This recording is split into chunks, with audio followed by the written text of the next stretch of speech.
the in our batch of videos in the linear regression and linear correlation. So now we're going to top up with our video, with our lesson. That is, now we're going to touch prediction. Okay, so prediction is the last part we're in, the actually the concluding part of correlation and regression. So the equation of the regression line can be used to predict the value of the dependent variable y for a particular value of the independent variable x. And we know that by the function that is given to us by the regression equation. So we can input any value of x and it will give us any value of y in return. So the values of x, well, to be used for prediction should be within the domain of x. Hence, extrapolation should be used with caution. I mean, we can use extrapolation. We can predict values outside the range, but we must use it with caution. All right. So, an example would be taken from our second illustration on how to get the regression equation that is in the tar. So, for instance, if the tar content of a cigarette brand is 20 milligrams, how much nicotine is expected to be present in the said brand? So we can make use of this regression equation that we have just used or solved in a previous video. That's our y hat. Our dependent variable is equal to 0.15 plus 0.06 x. So what we need to do, we are asked if the tar content is 20 milligrams, what is the expected um, nicotine content of the said brand? Notice that 20 is within the domain of x, so it's safe to use 20 as our independent variable. So what we're going to do is just to plug in the value of x, so y hat is equal to 0.15 plus 0.06 times 20, since that's what we want to get. And then hence we have 0.15 plus 1.2, ultimately giving us the answer, which is y hat is equal to 1.35 milligrams. So therefore, if a tar content of a cigarette brand is 20 milligrams, we can expect a nicotine level which is somewhere between 1.35 milligrams. Okay, so take note again for my classes. Notice in your modules the answer there is 1.26 because we didn't use the 0.062 for our A value. That is taken from the manual computation. So that's kind of different from Excel. So we're going to carry on with this. Now we're also going to introduce the coefficient of determination here. So this coefficient of determination, the variable for that is your r squared. So r squared is the sample coefficient of determination. So we're going to use that in this video. So this expresses the proportion of the total variation in the values of the variable y that can be explained by the linear relationship with the values of the variable x. So it gives us the accountability. Okay, so this is the total variation of the values of y in the sample, okay, which is accounted for by the linear relationship with the values of x. Okay, so this is usually expressed in terms of percentage points. Okay, and we're going to make use of the our previous examples to showcase this coefficient of determination, and then we need to get the value of r, and then we need to get the value of r squared. And I'm going to teach you two methods on how to do this in our Excel. Okay, let's do this.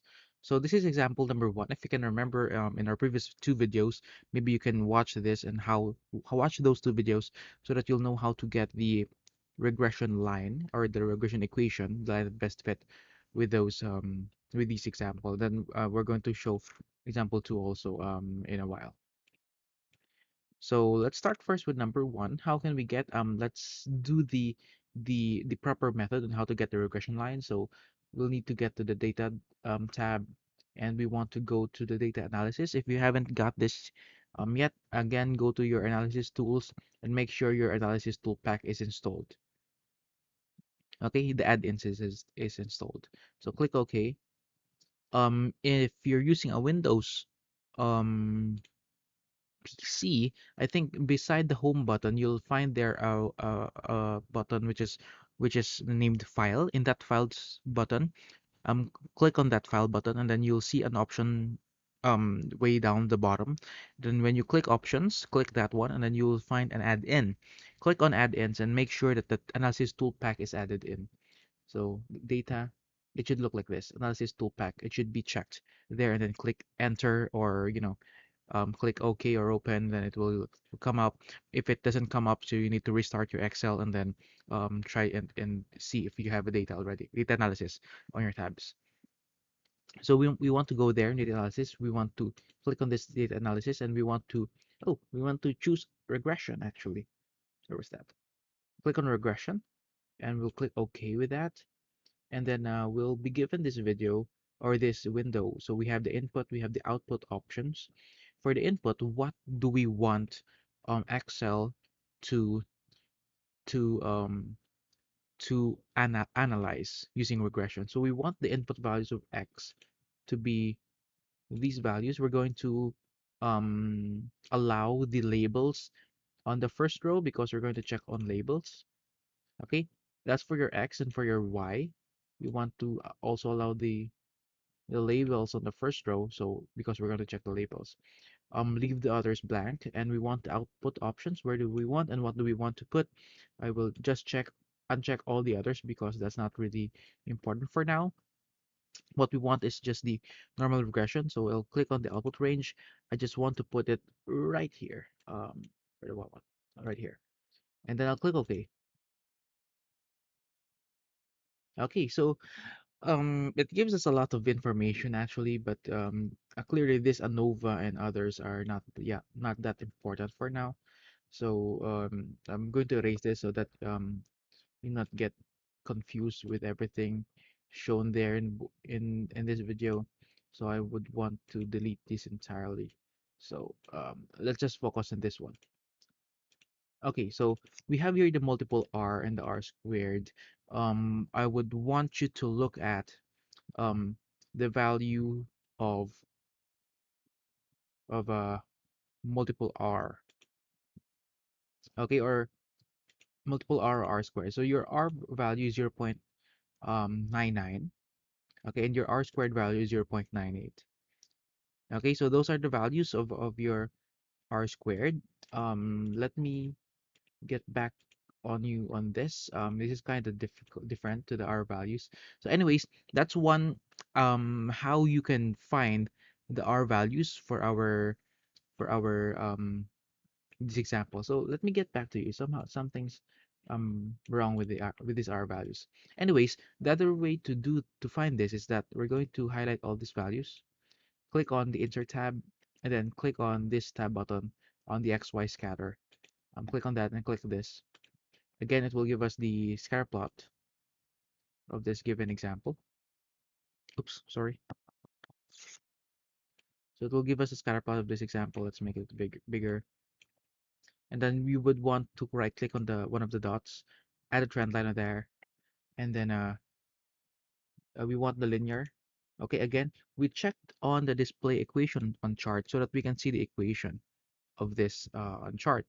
If you want to put the R squared value, you can always click on the R squared value, and voila, what you'll have is the R squared value over here. Okay, so that's 0.986, which is pretty much the same here with our regression statistics. It's kind of different from from your modules or handouts, because in our handouts we're using the manual computation that tends us to be a little bit off, okay, compared to the Excel values. So we would want to make this on 3 decimal places, and then you will see that it's the same with our R values here, with our R squared value here. Okay, so what does it mean? So particularly in the R squared, we want to look at that 0.986, meaning we can make that in percent symbol, that is 98.6%, which means that 98.6% of the total variation of the values in Y in your average expenditures uh, in the sample is accounted for by the linear relationships of the values from your X. Okay, that is to say the opposite of it. That is the opposite of 98.6%, which is 1.40%. Okay, or 1.40%. Okay, of the total variation of the values of Y in a sample is due to the relationship other than X, other than the average income. Okay, so that's how we interpret the values of R squared. All right, so that's how we do it. So again, let's do this again in example 2 so that you'll have a better overview on how to do this in Excel. So we have again the secret brand and tar content. If you want the full um, tutorial, I have a separate video for this. But anyways, let's do this here. Again, I want to click on data. The same old thing. I want to click on data analysis and regression. I want to choose that. Click OK. Oops, not really. Okay, click on the Y range. So we want the Y range from nicotine to only this part. Click on the X range, and we want only to be until this part. Click on the labels since we inputted the labels. Click on output range. I want to show it here, and then all the others just uncheck them. We don't need them really. Then click OK. And then even though we don't really need those, we have these values that we don't really need, so we're going to delete that so that you won't get confused of what is happening all in all. Okay, and I want to really delete this. Okay, so we're going to focus on this parts. I want to make this three decimal places only, so that it'll be easy to check onto.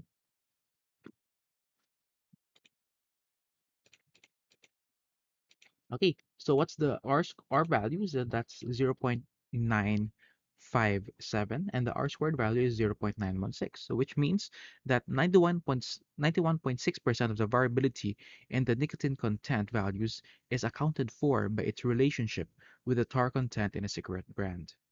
Okay, and then the complement, which is 8.4% or 0.40% is the variability in the nicotine content values, which is accounted for of our other variables other than the tar content. So that's very minimal. So that's how we do it using the data analysis. The other way of doing it is using the insert tab. Click on the scatter. Click this one. Click on this simple scatter plot, and okay, you may want to change the title. Let's make it bigger. Right click on one of the dots, and then you click on add trend line, and then we want to make sure it's linear, and we can again input the display equation on chart, and this time we'll put the r squared value on chart, which is pretty much the same with our r squared value here on it with 4 decimal places. We can make this 4 decimal places, by the way, um and then by just adding some sorry, just by adding the number of value. So that's pretty much the same here. Again, the interpretation of this is that again 91.6 or 91 if you want to be exact, 91.56% of the variability in the nicotine content values is accounted for by its relationship with the tar content in the cigarette brand. The complement, which is 8.40%, is that the variability in the nicotine content values is accounted for not by its relationship to the tar content, but its relationship to the other variables other than the tar content. Okay, so with these two examples, I hope you got it on how to find the R and R squared in Excel. All right, so it's pretty much easy. And how to do this, you have two ways on how to do this. It depends on you and what is better. Okay, in your part, as far as technologies, your laptops are concerned. Okay. And yeah, actually, that's the end of our batch of videos in the simple linear correlation and regression. That is in the introduction to statistics. Again, this handout is created by Dr. Sweet Rose Lunares. So I thank her for that. So that's it. How many videos did we create? Three, four, five. Maybe this is a sixth video, or I'm not. I can't really track a sixth or maybe seventh video. Not sure. Maybe five. But thank you very much for staying with me until here, and see you. Okay, see you for more in the next module. So thank you very much for watching.